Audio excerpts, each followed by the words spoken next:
Bismillahirrahmanirrahim. Assalamualaikum warahmatullahi wabarakatuh. Saya Dian Kardiansah, CGP Angkatan 5 Kabupaten Bandung, akan memaparkan koneksi antar materi modul 2.3 kucing untuk supervisi akademik disesuaikan dengan rubrik penilaian. Aspek yang pertama yaitu pemikiran reflektif terkait pengalaman belajar. Yang pertama, pengalaman atau materi pembelajaran yang baru saja diperoleh. Setelah mempelajari modul 2.3 tentang kucing, ini saya belajar untuk yang pertama, lebih bersabar melalui mendengarkan aktif, tidak serta-merta memberikan asumsi, penilaian, menghakimi atau memberikan solusi terhadap kucing, baik guru, sesama rekan guru maupun siswa. Yang kedua, menghadirkan diri sepenuhnya atau present untuk dapat menyimak sehingga dapat menemukan kata kunci dari permasalahan kucing dan dapat membantu kucing menemukan solusi dari permasalahan yang dihadapinya melalui pemberian pertanyaan-pertanyaan berbobot. Dibutuhkan waktu untuk mengasah kemampuan melakukan kucing ini. Yang kedua, emosi-emosi yang dirasakan terkait pengalaman belajar. Sebelum mengikuti pembelajaran di modul 2.3 ini, pemahaman saya tentang kucing sebatas pada sebuah pelatihan di mana peran coach adalah melatih dan mengarahkan kucing sehingga memperoleh pencapaian tertentu sesuai tujuan yang diharapkan.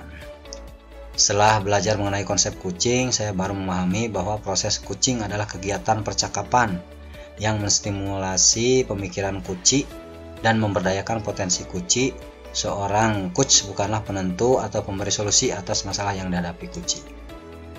Coach bertugas memberikan pertanyaan berbobot yang mampu menuntun kucing menemukan solusi atas masalahnya dan mampu merealisasikan solusi tersebut.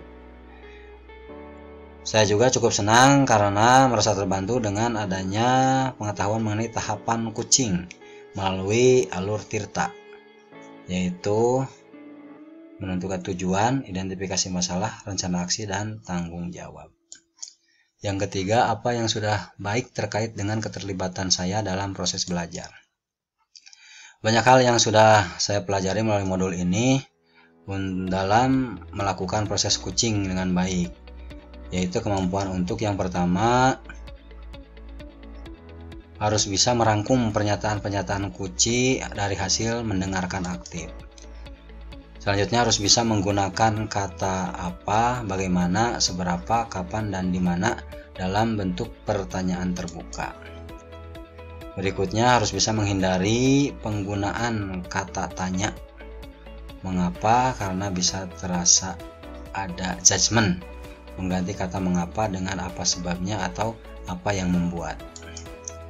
Berikutnya mengajukan satu pertanyaan pada satu waktu, tidak memberondong kucing untuk menjawab.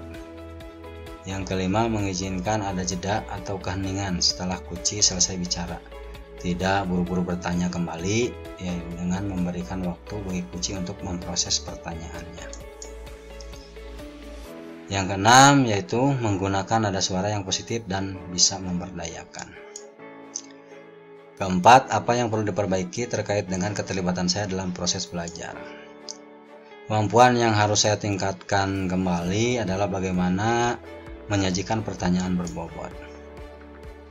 Sebagaimana diketahui, ciri pertanyaan berbobot yaitu hasil dari mendengarkan aktif, yaitu menggunakan kata kunci yang didapat dari mendengarkan, membantu kucing.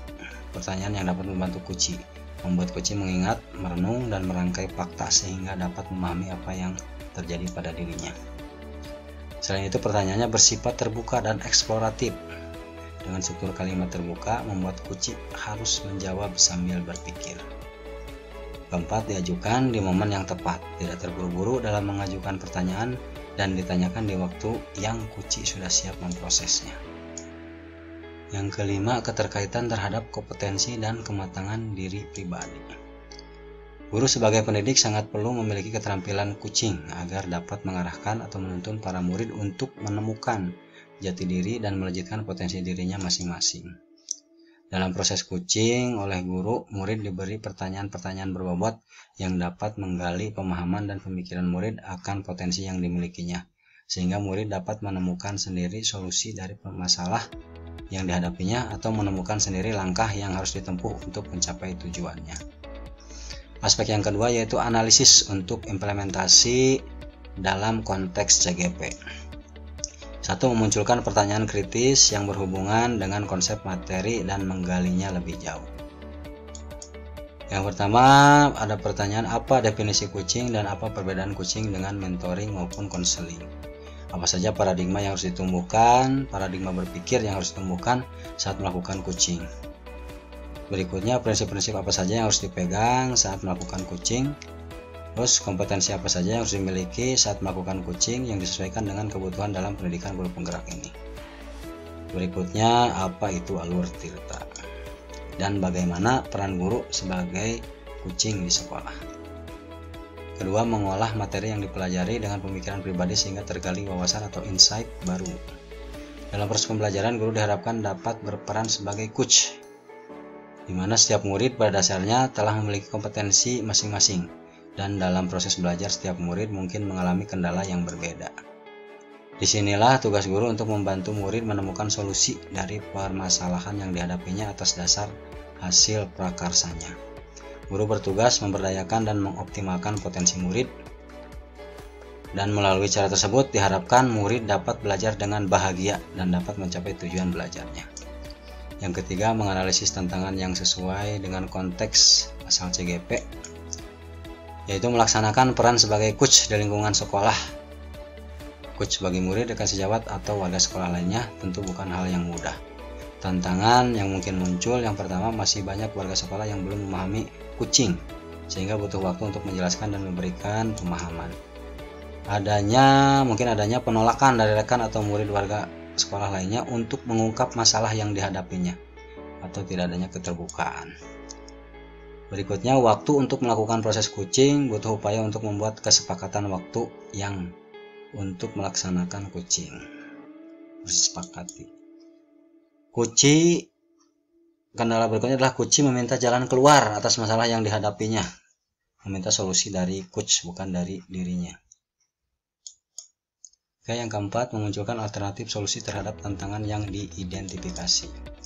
Alternatif solusi untuk tantangan hambatan yang mungkin dihadapi, yang pertama, mengomunikasikan proses coaching dengan pimpinan dan meminta waktu luang untuk bisa membagikan pemahaman kepada warga sekolah. Yang kedua, berbagi pengalaman positif tentang proses coaching kepada rekan sejawat ataupun warga sekolah lainnya. 3. Terus belajar melaksanakan coaching untuk membantu murid dalam menemukan solusi yang dihadapinya, baik terkait masalah pelajaran maupun masalah lainnya. 4. Membangun relasi yang baik dengan seluruh warga sekolah. Yang kelima, terus belajar mengimplementasikan proses coaching menggunakan alur tirta, memahami prinsip dan paradigma berpikir coaching. Aspek yang ketiga yaitu membuat keterhubungan. Yang pertama, pengalaman masa lalu. Sebelum mempelajari modul 2.3, istilah coaching sebetulnya sudah biasa saya dengar dan saya lakukan dalam kegiatan sehari-hari di sekolah, terutama dalam kaitannya dengan peningkatan keterampilan dalam ekskul olahraga, futsal terutama ya. Ternyata sekarang saya baru mengetahui istilah coaching sudah dari dulu dapat dan sudah diaplikasikan dalam dunia pendidikan dan dunia bisnis dan dunia lainnya. Yang kedua, penerapan di masa mendatang. Keterampilan coaching merupakan salah satu kompetensi yang akan sangat membantu guru sebagai pemimpin pembelajaran untuk mengoptimalkan tugas guru dalam menuntun murid agar selamat dan bahagia sesuai dengan kodrat alam dan kodrat zamannya. Dalam menciptakan budaya positif di sekolah, perlu keterampilan coaching yang akan dapat membantu rekan sejawat, murid, atau warga sekolah lainnya untuk mengatasi kendala permasalahan dengan potensi dirinya sendiri sehingga dapat menumbuhkan kesadaran untuk terbiasa merefleksi. Proses coaching membantu guru untuk dapat mengetahui kebutuhan belajar murid, kesiapan, minat, dan profil belajar. Dan hal ini sangat dibutuhkan agar guru dapat melaksanakan pembelajaran berdiferensiasi dengan baik. Proses coaching juga melatih guru untuk dapat mengimplementasikan kompetensi sosial emosional, kesadaran diri, manajemen diri, kesadaran sosial, keterampilan berrelasi, dan pengambilan keputusan yang bertanggung jawab. Konsep atau praktik baik yang dilakukan dari modul yang lain yang telah dipelajari. Seperti tadi ada 5 kompetensi pembelajaran sosial emosional. Penguasaan kelima kompetensi sosial tersebut akan sangat menentukan keberhasilan peran coach dalam proses coaching. Bisa dibayangkan bagaimana coach akan dapat menuntun coachee apabila coach tidak memiliki kesadaran diri, manajemen diri, empati atau kesadaran sosial, keterampilan berrelasi atau berkomunikasi, dan bertanggung jawab atas keputusan yang diambil. Yang keempat, informasi yang didapat dari orang atau sumber lain di luar bahan PGP. Informasi yang pertama, bahwa untuk menjadi coach profesional itu harus menempuh sebuah pendidikan dan latihan dalam jangka waktu tertentu sehingga berhasil mendapatkan lisensi atau sertifikat.